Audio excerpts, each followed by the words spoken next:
ఛత్రపతి శివాజీ మహారాజ్ జయంతి రాష్ట్ర ప్రభుత్వం సెలవు రోజుగా ప్రకటించాలని ఎమ్మెల్యే రాకేష్ రెడ్డి డిమాండ్ చేశారు.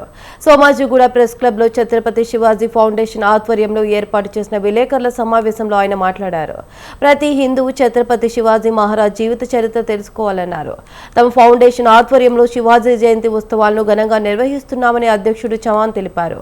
హిందువుల మనోభావాలను అనుకూలంగా ఛత్రపతి శివాజీ జయంతి ఫిబ్రవరి 19న సెలవు ప్రకటించాలని ప్రభుత్వాన్ని డిమాండ్ చేశారు.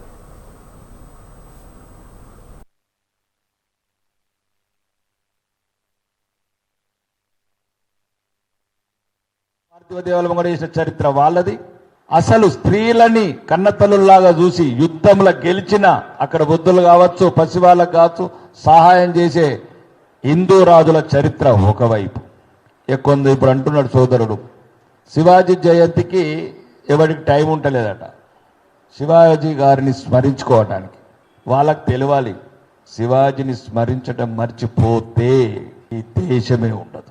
మీరు పని చేసుకోవడానికి సాఫ్ట్వేర్ కంపెనీలు ఉన్నాయి, మీరు హాలిడేస్లు చేసుకోవటానికి ఏమంటారు ఎంటర్టైన్మెంట్ పార్కులు ఉన్నాయి, మీ షాపింగ్ మాల్లు ఉన్నాయి, మీ లగ్జరీ కార్లు ఉన్నాయి, మీ బ్రాండెడ్ వాచ్లు ఉన్నాయి. మీ బతికే ఉన్నది భారతదేశంలో. హిందువులకు మరీ ముఖ్యంగా చెప్పదలుచుకుంటున్నాం, ఛత్రపతి శివాజీ గారి గురించి ఒక్కసారి మీరు తెలుసుకోవాలి. శివాజీ జయంతి మా సెలబ్రేషన్స్ ఆ రోజు అవుతాయి, 19th రోజు అవుతుంది. దాని తర్వాత people forget about Shivaji Maharaj. అంటే ఆ రోజే ఎందుకు మనం శివాజీ మహారాజ్కి గుర్తించాలి? What other steps we can take?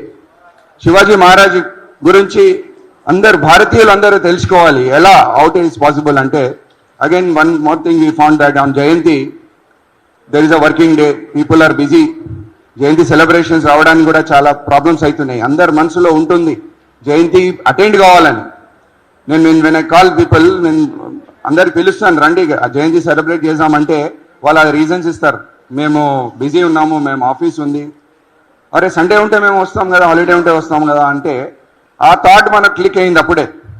అరే ఇది హాలిడే ఎందుకు లేదు? యాక్చువల్గా ఇది ఎప్పుడో హాలిడే రావాల్సింది. ఇది చిన్న విషయం కాదండి, హాలిడే అరే కాదు.